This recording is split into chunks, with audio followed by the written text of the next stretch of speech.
level of consumption and high level of savings. And that policy recommendation from major institutions, global institutions, would suggest that you have to change that. And the way you change that, of course, play with the exchange rate, interest rate, and fiscal policy. The instruments that have, and policy recommendations that have created disasters over and over and over again. But can Malaysia solve this problem? Can all Asians solve this problem? Yes, they can, by providing the ways and means of increasing consumption only when there is risk sharing enough, so that people are not worried about uncertainties of the future, so they can reduce their savings, because there are ways to handle liquidity shocks in case of idiosyncratic risks in order to go out in the marketplace and trade their equities if they have a shock. Until and unless that happens, wise Asians decide that we are going to have enough savings, so if we should face a shock, we can absorb. So I think there is going to be a movement away from these policy recommendations based on the paradigm of free market system. Somehow, and also facilitates trading and using gold and silver as a medium of exchange versus the fiat currency that we have today.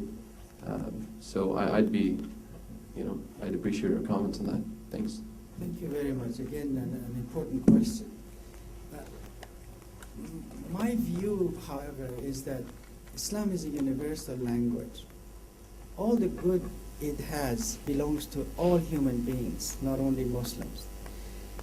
Maybe in an intermediate period, it might be that we focus on me and mine, Muslims.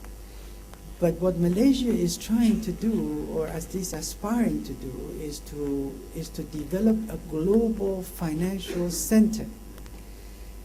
And there is no other way for Malaysia to become effective in Muslim countries, in my view, as the leader which has developed, and that's why the leadership word is there, as the leader of a paradigm which is second to none at the moment in terms of its application and in terms of its effectiveness.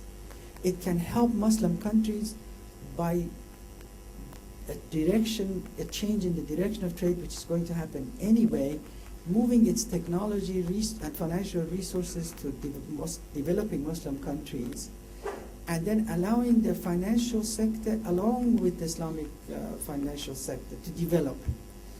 As you know, right now Pakistan is following the Malaysian paradigm, and all other Muslim countries, whether they admit it or not, that are interested in developing Islamic financial sector, look to Malaysia for leadership in terms of development of instruments. Don't make a mistake. You would never be able to develop a full spectrum Islamic finance without developing the liquidity instruments which have already been developed and effectively used in Malaysia. So wherever else the governments of people of Muslim countries want to go, they are going to have to look to Malaysia's development so far and its evolution.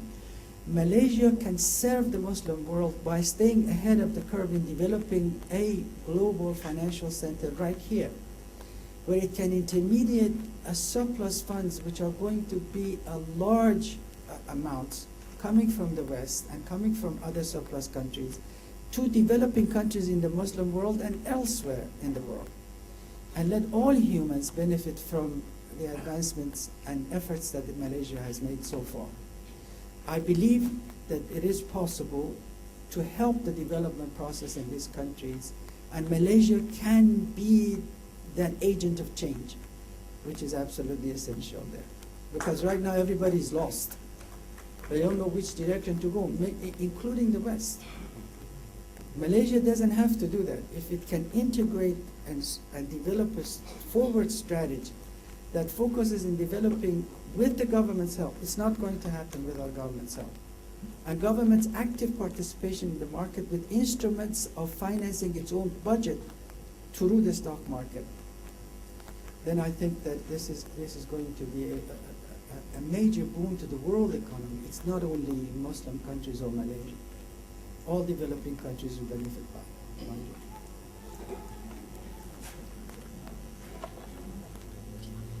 Thank you, Dr. Abbas.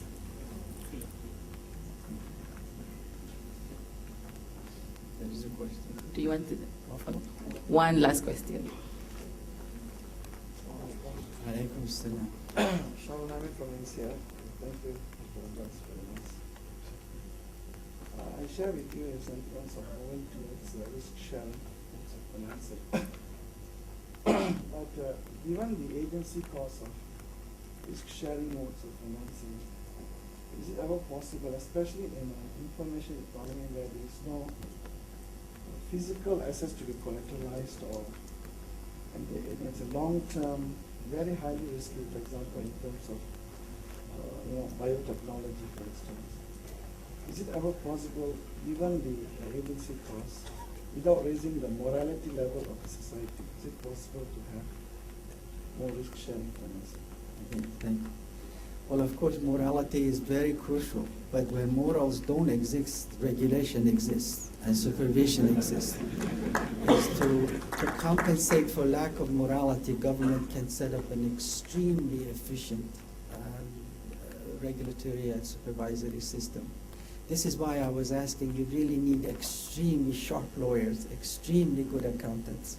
And we are not even asking them to be moral, because we say, why don't you develop a self-regulated organization which can look after the behavior of your members. If you can't do that, government can impose a regulation on that as well. So basically, you're right. I am certain at some point in time, our people will become familiar with the benefits of following the rules that Allah subhanahu wa ta'ala has laid down for us, because it's good for us. Every time you read a verse in the Quran that says, do this, immediately it says, فَهُوَ خَيْرٌ لَكُمْ. It's good for you. It's your self-interest, both here and hereafter. We become familiar and we'll follow those rules. But in the meantime, during the transition period, it's just like, yes, trust Allah subhanahu wa ta'ala, but also tie your camel's feet. Or Reagan used to say the same thing, saying, trust, but verify. Yes, trust that perhaps, inshallah, someday everybody will become moral in the world. In the meanwhile, put in place a very effective regulatory supervisory system. Don't shy away from risk-sharing instruments because of agency costs. Those can be handled. The costs we know, the moral hazard, information problems, there is problem of self-dealing. All of that, we now know how to handle them. I could spend another 2 hours to talk about exactly what you need to put in place to do that, and it's not mine, it's everybody else that has developed it. But we know how to do it. We just need to go and do it. We've been talking the talk, it's time that we walk the walk as well. Let's try to develop what really will become an extremely vibrant financial sector, which also includes Islamic finance as well, until the actual paradigm shift occurs, where we all move to Islamic finance from the conventional system. Thank you, members of the floor. We now close the Q&A session. Thank you, Dr. Abbas. We would like to present Yang Berbahagia Council Governor with Dr. Abbas Mirakhor's latest book entitled Globalization and Islamic Finance.